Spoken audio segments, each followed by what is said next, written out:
টেলিভিছনৰ প্ৰাইম নিউজৰ সমূহ দৰ্শকক স্বাগতম জনাই ষ্টুডিঅ'ত মই প্ৰস্তুতি বৰ্ডলৈ। প্ৰথমে চাৱা হওক আজি বাতৰিৰ শিৰোনাম। অসম জাতীয় পৰিষদৰ জিলা নিৰ্বাচনী কাৰ্যালয়ত ইভিএম মেচিনৰ ক্ষেত্ৰত কেতবোৰ অভিযোগ কৰি সংবাদমেল। খোৱাং দুলিয়াবাম ফেক্টৰীৰ সমীপত স্কোৱাড দলৰ তালাচীত বহু পৰিমাণৰ নগদ ধন জব্দ। ডিব্ৰুগড় লোকসভা সমষ্টিৰ প্ৰাৰ্থী সৰ্বানন্দ সোণোৱালে দুলিয়াজান বিধানসভা সমষ্টিৰ বিভিন্ন ঠাইৰ নিৰ্বাচনী প্ৰচাৰত অংশগ্ৰহণ। লোকসভা নিৰ্বাচনৰ প্ৰতিদ্বন্দ্বিতা কৰিব নিৰ্দলীয় প্ৰাৰ্থী তথা প্ৰাক্তন IPS আনন্দ মিশ্ৰই। এতিয়া বিতং বাতৰি। ডিব্ৰুগড় লোকসভা সমষ্টিৰ বিজেপিৰ নেতৃত্বাধীন NDAৰ প্ৰাৰ্থী সৰ্বানন্দ সোণোৱালে মঙলবাৰে দুলিয়াজান বিধানসভা সমষ্টিৰ বিভিন্ন ঠাইত আয়োজিত নিৰ্বাচনী প্ৰচাৰ সভাত অংশগ্ৰহণ কৰে। ডিব্ৰুগড় লোকসভা সমষ্টিৰ বিজেপি নেতৃত্বাধীন NDAৰ প্ৰাৰ্থী সৰ্বানন্দ সোণোৱালে মঙলবাৰে দুলিয়াজান বিধানসভা সমষ্টিৰ বিভিন্ন ঠাইত আয়োজিত নিৰ্বাচনী প্ৰচাৰ সভাত অংশগ্ৰহণ কৰে। নিৰ্বাচনী প্ৰচাৰৰ অন্তত কেন্দ্ৰীয় মন্ত্ৰীগৰাকীয়ে তিনিচুকীয়া জিলাৰ বৰডুবিস্থিত টিলিঙা মন্দিৰত পূজা অৰ্চনা কৰি আশীষ লয়। লগতে সংগ দিলে কেন্দ্ৰীয় মন্ত্ৰী ৰামেশ্বৰ তেলী, স্থানীয় বিধায়ক তেৰছ গোৱালাই। Bureau report AN television. Electrical voting মেচিনক কেন্দ্ৰ কৰি 1 এপ্ৰিল তাৰিখে ভাৰতৰ উচ্চতম ন্যায়ালয়ে ভাৰতৰ নিৰ্বাচন আয়োগলৈ এক জাননী জাৰি কৰিছে। উক্ত বিষয়টোৰ সন্দৰ্ভত জনমত গঠন কৰাৰ প্ৰয়োজনীয়তা আছে বুলি অসম জাতীয় পৰিষদে অনুভৱ কৰে। ইলেক্ট্ৰনিক ভোটিং মেচিন চমুকৈ EVMক কেন্দ্ৰ কৰি 1 এপ্ৰিল তাৰিখে ভাৰতৰ উচ্চতম ন্যায়ালয়ে ভাৰতৰ নিৰ্বাচন আয়োগলৈ এক জাননী জাৰি কৰিছে। উক্ত জাননীত কোৱা হৈছে যে ভোটগ্ৰহণত ব্যৱহাৰ হোৱা ইলেক্ট্ৰনিক ভোটিং মেচিনৰ সৈতে সংলগ্ন হৈ থকা সকলো VVPAT শ্লিপো গণনা কৰিব লাগে আৰু এই প্ৰক্ৰিয়াটোক ভোট গণনা প্ৰক্ৰিয়াৰ সৈতে চামিল কৰিব লাগে। এই সন্দৰ্ভত নিৰ্বাচন আয়োগক নিজৰ স্থিতি স্পষ্ট কৰিবলৈ 3 সপ্তাহৰ সময়সীমা দিছে উচ্চতম ন্যায়ালয়ে। উক্ত বিষয়টোৰ সন্দৰ্ভত জনমত গঠন কৰাৰ প্ৰয়োজনীয়তা আছে বুলি অসম জাতীয় পৰিষদে অনুভৱ কৰে। EVMৰ নিৰ্ভৰযোগ্যতাৰ ওপৰত বিভিন্ন পক্ষই প্ৰশ্ন উত্থাপন কৰি আহিছিল। অৱশ্যে নিৰ্বাচন আয়োগে EVMৰ ওপৰত উত্থাপিত সন্দেহক নৎসাৎ কৰি আহিছে। এছ'চিয়েশ্যন ফৰ ডেম'ক্ৰেটিক ৰিফৰ্ম নামৰ এটা সংস্থাই 2021 চনৰ 16 মে তাৰিখে উচ্চতম ন্যায়ালয়ত EVMৰ নিৰ্ভৰযোগ্যতাৰ ওপৰত সন্দেহ কৰি এখন ৰাজহুৱা স্বাৰ্থজড়িত আবেদন দাখিল কৰে। EDRৰ উক্ত আবেদনৰ শুনানি গ্ৰহণ কৰি উচ্চতম ন্যায়ালয়ৰ ন্যায়াধীশ BR গাভাই আৰু সন্দীপ মেহতাৰ খণ্ড বিচাৰপীঠে ভাৰতৰ নিৰ্বাচন আয়োগলৈ উক্ত জাননী জাৰি কৰে। অসম জাতীয় পৰিষদৰ মতে EVMৰ নিৰ্ভৰযোগ্যতাক কেন্দ্ৰ কৰি ইমান দিনে যিসমূহ প্ৰশ্ন আৰু সন্দেহৰ উদ্ৰেক হৈ আহিছিল, উচ্চতম ন্যায়ালয়ৰ এই নিৰ্দেশনাই সেইসমূহক প্ৰকাৰান্তৰে বৈধতা প্ৰেৰণ কৰিলে।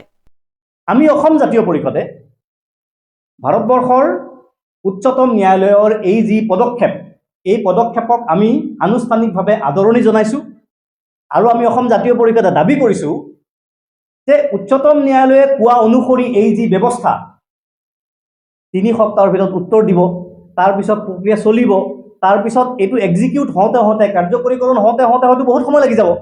তেতিয়া প্ৰথম পৰ্যায়ৰ এই ভোটগ্ৰহণটো পাৰ হৈ যাব, 19 তাৰিখৰ যিটো ভোটগ্ৰহণ ডিব্ৰুগড়। গতিকে এই ব্যৱস্থাটো যাতে ডিব্ৰুগড়ত অনুষ্ঠিত হ'বলগীয়া প্ৰথম পৰ্যায়ৰ ভোটদানতো এপ্লাই হয়, তাৰ কাৰণে ইমিডিয়েটলি এই ব্যৱস্থাটো কৰিব লাগে। এইটো অসম জাতীয় পৰিষদৰ আনুষ্ঠানিক দাবী। দলে উচ্চতম ন্যায়ালয়ৰ উক্ত পদক্ষেপক আদৰণি জনায় আৰু লগতে চলিত লোকসভা নিৰ্বাচনৰ প্ৰথম পৰ্যায়ৰে পৰা উক্ত ব্যৱস্থা কাৰ্যকৰী কৰিবলৈ সংবাদমেলত দাবী জনায়। যেতিয়া অন্য মানুহে EVMক লৈ প্ৰশ্ন কৰে তেতিয়া বিজেপি আহে, সেইকাৰণে বিজেপিৰ মানুহক মনত পেলাই দিব খুজিছোঁ যে 2009 চনত ভাৰতবৰ্ষৰ সংসদৰ সন্মুখত সেই সময়ৰ সদ্য ভূতপূৰ্ব ভাৰতবৰ্ষৰ উপ প্ৰধানমন্ত্ৰী আৰু সেই সময়ৰ বিজেপিৰ সৰ্বোচ্চ নেতা শ্ৰী লালকৃষ্ণ আদৱানী ডাঙৰীয়াই 2009 চনৰ 6 আগষ্ট তাৰিখে সংসদৰ বাহিৰত কৈছিল, সংবাদ মাধ্যমৰ আগত কৈছিল, I have serious doubts on EVMs. I am surprised how VVPATs are not there when Supreme Court has given a judgment on it. গতিকে আমি এই উদাহৰণটো এই কাৰণে উত্থাপন কৰিছোঁ যে বিজেপিয়েও যে EVMৰ নিৰ্ভৰযোগ্যতাত সন্দেহ কৰে, এইটো হৈছে তাৰ প্ৰমাণ। News desk AN television. মুখ্যমন্ত্ৰী ডক্টৰ হিমন্ত বিশ্ব শৰ্মাৰ নিৰ্দেশক বুঢ়া আঙুলি দেখুৱাই ডিব্ৰুগড়ত একাংশ কাঠ মাফিয়াই। মহাবাহু ব্ৰহ্মপুত্ৰৰ পাৰৰ গোপন স্থানত চলিছে এই বেহা। কোনো গুৰুত্ব নাই বন বিভাগৰ। বন বিভাগৰ লগত মিত্ৰালি কৰি গৈ আছে এই ব্যৱসায়।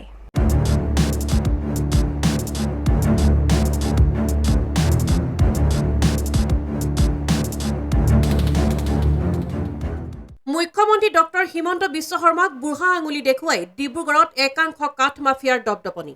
চকুমুদা কুলিৰ ভাও ডিব্ৰুগড় বন বিভাগৰ। মহাবাহু ব্ৰহ্মপুত্ৰৰ পাৰৰ গোপন স্থানত চলাইছে এই বেহা। কেইদিনমান পূৰ্বে পৰিৱেশ সংৰক্ষণ কৰিবলৈ মুখ্যমন্ত্ৰী ডক্টৰ হিমন্ত বিশ্ব শৰ্মাৰ আহ্বান মৰ্মে অসমৰ ভিন্ন জিলাত বিশেষ তৎপৰতাৰে অমৃত বৃক্ষ ৰোপণ কাৰ্যসূচী ৰূপায়ণ কৰা হৈছিল। কিন্তু তাৰ বিপৰীত এখন ছবি দেখুৱাম আপোনালোকক আজি। চহৰৰ কাষৰীয়া অঞ্চল মাইজান মথলা অঞ্চলত এই দৃশ্য চাওক। কাঠ মাফিয়াই কাকো কেৰেপ নকৰি বন বিভাগক মেনেজ কৰি এইদৰে কৰিছে গোপন স্থানত চোৰাং কাঠৰ বেহা।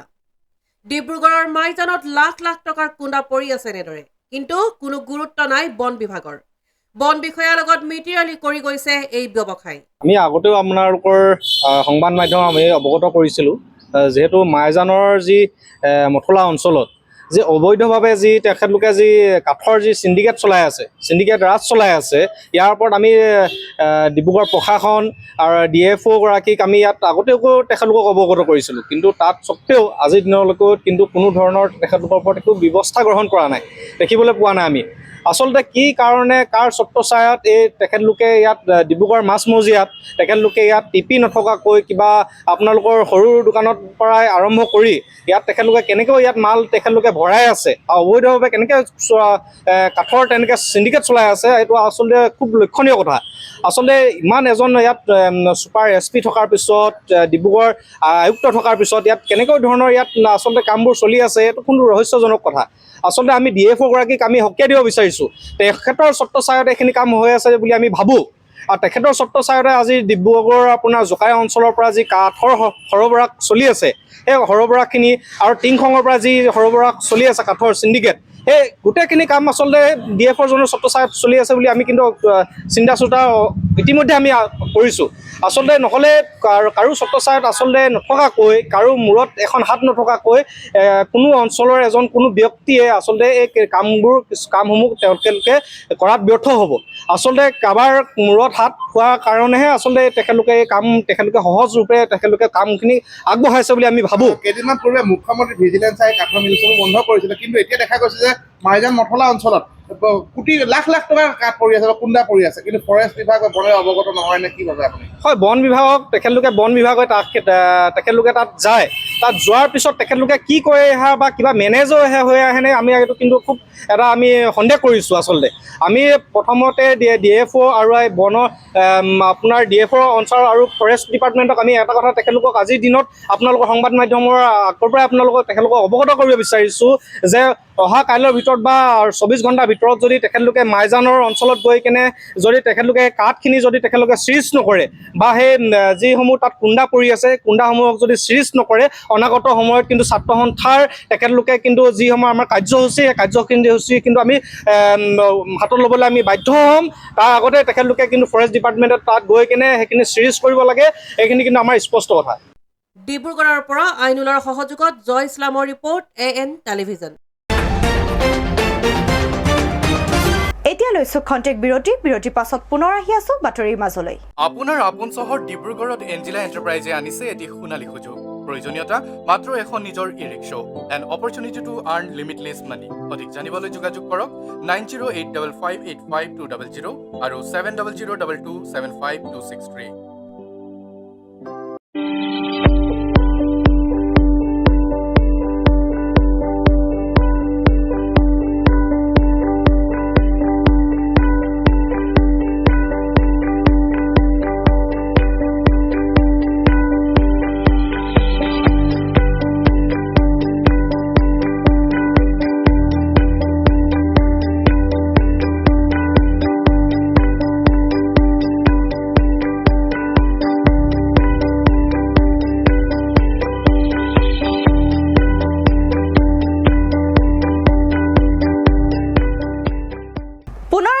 বাতৰিৰ মাজলৈ।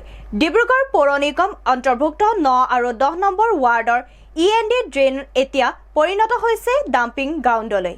চহৰখনৰ মাজেৰে পাৰ হৈ যোৱা এই ড্ৰেইনৰ মাজভাগ বৃহৎ জাবৰৰ দম। ড্ৰেইন নহয় যেন ডাষ্টবিনহে। ডিব্ৰুগড় পৌৰ নিগমৰ অন্তৰ্ভুক্ত 9 আৰু 10 নম্বৰ ৱাৰ্ডৰ END ড্ৰেইনৰ অৱস্থা চাওক। ড্ৰেইন নহয় যেন ডাষ্টবিনহে। আধুনিক উন্নয়ন আৰু অভিজাত্যৰ নিৰ্দেশন দাঙি ধৰা ডিব্ৰুগড় পৌৰ নিগমৰ অন্তৰ্ভুক্ত END ড্ৰেইন এতিয়া পৰিণত হৈছে ডাম্পিং গ্ৰাউণ্ডলৈ। চহৰখনৰ মাজেৰে পাৰ হৈ যোৱা এই ড্ৰেইনৰ মাজভাগত এতিয়া বৃহৎ জাবৰৰ দম।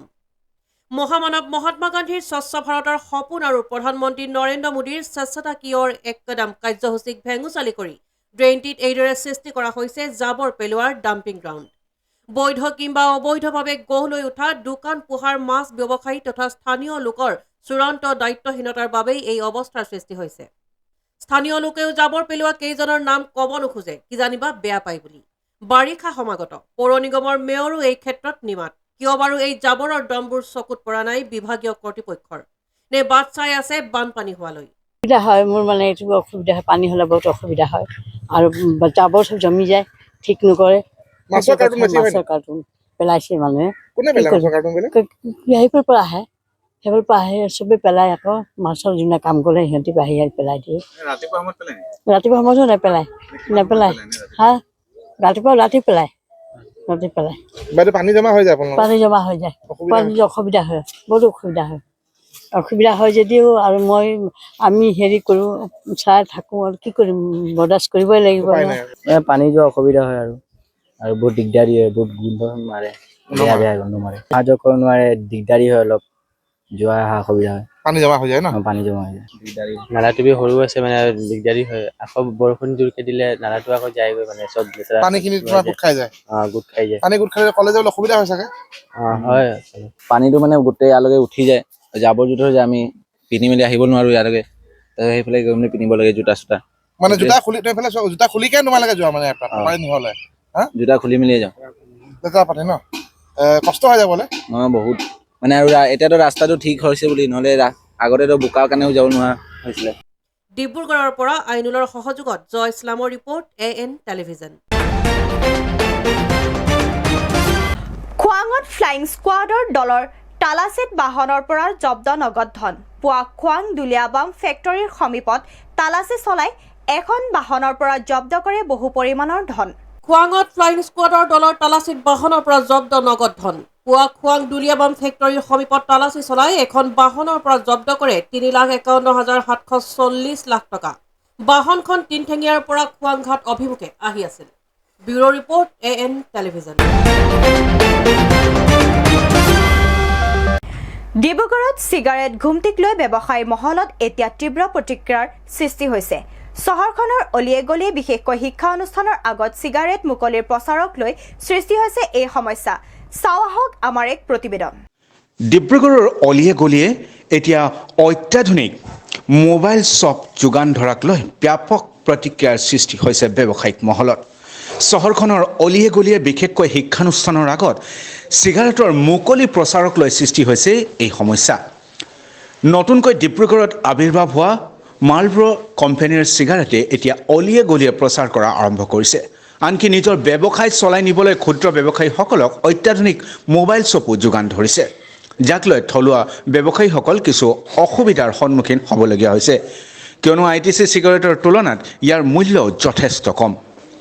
এইটো আপোনাৰ মালবৰ কোম্পানীয়ে দিছে, তেওঁলোকৰ চিগাৰেট আমাৰ বিক্ৰী হৈ থাকে দোকানত, আৰু ITC কোম্পানীও আমাৰ চিগাৰেট বিক্ৰী হয় ইয়াত।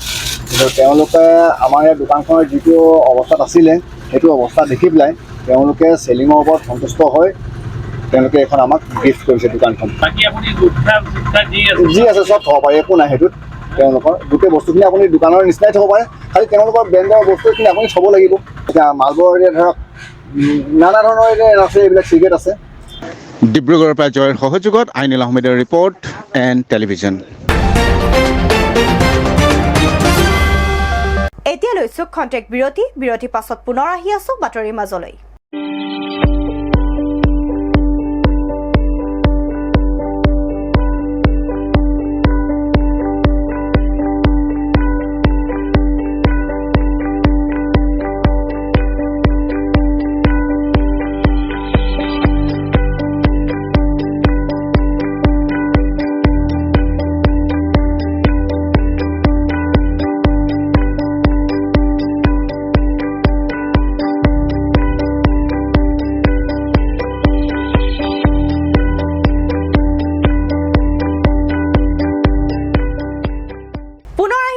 বাতৰিৰ মাজলৈ গেলেকীৰ আঠখেলস্থিত ONGC WIPৰ গেটৰ সন্মুখত আটছাৰ প্ৰতিবাদী কাৰ্যসূচী ৰূপায়ণ পৰৱৰ্তী সময়ত নাজিৰা প্ৰশাসনৰ লোক উপস্থিত হোৱাত সাময়িকভাৱে প্ৰতিবাদ স্থগিত ৰাখে আটছাই আটছাৰ গেলেকী উপশাখাৰ প্ৰতিবাদী কাৰ্যসূচী ডিপ ইণ্ডাষ্ট্ৰী প্ৰাইভেট লিমিটেডে স্থানীয় চাহ জনগোষ্ঠীৰ শিক্ষিত নিবনুৱা যুৱকসকলক প্ৰতাৰণা কৰাৰ অভিযোগত এই প্ৰতিবাদী কাৰ্যসূচী গ্ৰহণ কৰা হয় বুধবাৰে পুৱাৰে পৰা WIP গেটৰ সন্মুখত অৱৰোধ কাৰ্যসূচীৰ যোগেদি প্ৰতিবাদ সাব্যস্ত কৰে আটছাই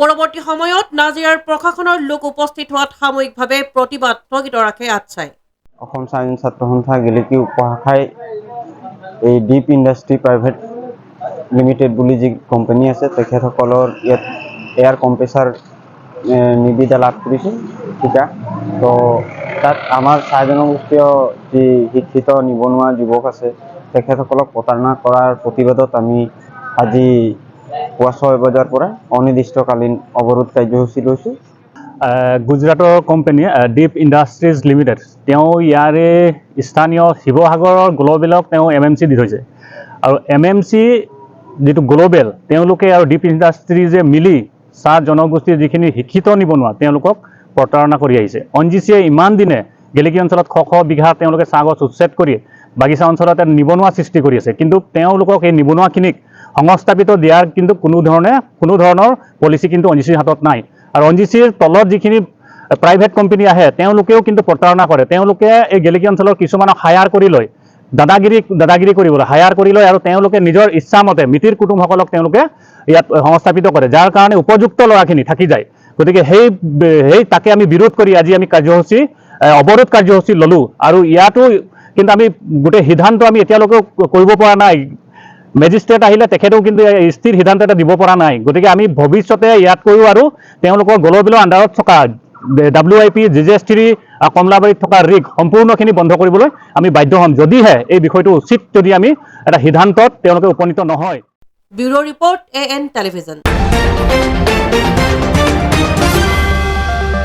দৰঙৰ খাৰুপেটীয়াত বিশাল মেগামাৰ্ট শ্বপিং মলত বিহুৰ নাম লৈ ৱেষ্টাৰ্ণ পোছাকৰ বিজ্ঞাপন আঁতৰালে আছুৱে দৰঙৰ খাৰুপেটীয়া বিশাল মেগামাৰ্ট শ্বপিং মলত বিহুৰ নাম লৈ ৱেষ্টাৰ্ণ সাজ পোছাকৰ বিজ্ঞাপন আঁতৰালে আছুৱে দৰঙৰ খাৰুপেটীয়াত বিশাল মেগামাৰ্ট শ্বপিং মলৰ সন্মুখৰ গেটত শেহতীয়া বিহু ফেশ্বন বুলি ৱেষ্টাৰ্ণ সাজ পোছাকৰ বিজ্ঞাপন আঁৰি দিয়াত আজি দলগাঁও আঞ্চলিক আছুৰ নেতৃবৰ্গই আঁতৰাই দিয়ে বিহুৰ নাম লৈ অসমীয়া সাজ পোছাকৰ পৰিৱৰ্তে ৱেষ্টাৰ্ণ সাজ পোছাকৰ বিজ্ঞাপন ব্যৱহাৰৰ সন্দৰ্ভত দলগাঁও আঞ্চলিক আছুৰ নেতৃবৰ্গই বিশাল মেগামাৰ্ট শ্বপিং মলৰ পৰিচালকক অৱগত কৰাৰ লগতে উক্ত বিজ্ঞাপন আঁতৰাই দিয়ে বিহুৰ নামত এনেকুৱা ধৰণৰ বিজ্ঞাপন যাতে কোনেও ব্যৱহাৰ নকৰে সকীয়াই দিয়ে আছুৰ নেতৃবৰ্গই আমি আমাৰ যিহেতু দলগাঁও ছাত্ৰ সন্থাই প্ৰত্যেক বছৰে বিহুখন পাতি আহিছে সেই সূত্ৰে আমি খাৰুপেটীয়ালৈ আহিছিলোঁ আৰু খাৰুপেটীয়াত আহি উপস্থিত হোৱাৰ পিছত আমাৰ বিশাল মেগামাৰ্টৰ ফ্ৰণ্টত আমি দেখা পালোঁ যে তেওঁলোকে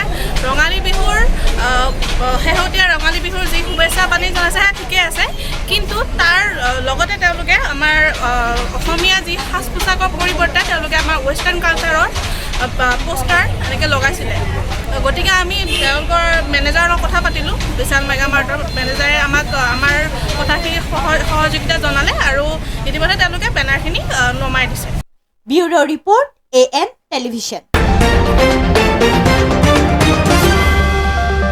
আজিৰ শেষৰটো বাতৰি লোকসভা নিৰ্বাচনত প্ৰতিদ্বন্দ্বিতা কৰিব আনন্দ মিশ্ৰাই নিৰ্দলীয় প্ৰাৰ্থী হিচাপে বিহাৰৰ বক্সাৰ সমষ্টিৰ পৰা প্ৰতিদ্বন্দ্বিতা কৰিব প্ৰাক্তন IPS বিষয়াগৰাকীয়ে লোকসভা নিৰ্বাচনত প্ৰতিদ্বন্দ্বিতা কৰিব আনন্দ মিশ্ৰাই নিৰ্দলীয় প্ৰাৰ্থী হিচাপে বিহাৰৰ বক্সাৰ সমষ্টিৰ পৰা প্ৰতিদ্বন্দ্বিতা কৰিব প্ৰাক্তন IPS বিষয়াগৰাকীয়ে ৰাইজৰ আহ্বানত নিৰ্বাচন খেলিব প্ৰাক্তন IPS বিষয়াগৰাকীয়ে নিৰ্বাচনৰ ৰণত নমাৰ পূৰ্বে অসমবাসীৰ আশীৰ্বাদ বিচাৰিছে আনন্দ মিশ্ৰাই উল্লেখ্য যে IPS বিষয়াৰ চাকৰিৰ পৰা অব্যাহতি লৈ জীৱনৰ নতুন পৰিকল্পনা আৰম্ভ কৰিছিল আনন্দ মিশ্ৰাই চৰ্চা চলিছিল যে চাকৰি বাদ দি ৰাজনীতিত প্ৰৱেশ কৰিব মিশ্ৰাই কিন্তু সেই সময়ত সেই কথা পোনপটীয়াকৈ স্বীকাৰ কৰা নাছিল আনন্দ মিশ্ৰাই নিউজ ডেস্ক AN টেলিভিজন আজিৰ বাতৰি ইমানেই AN টেলিভিছনৰ ষ্টুডিঅ'ৰ পৰা মই প্ৰস্তুতি ইমানতে বিদায় লৈছোঁ নমস্কাৰ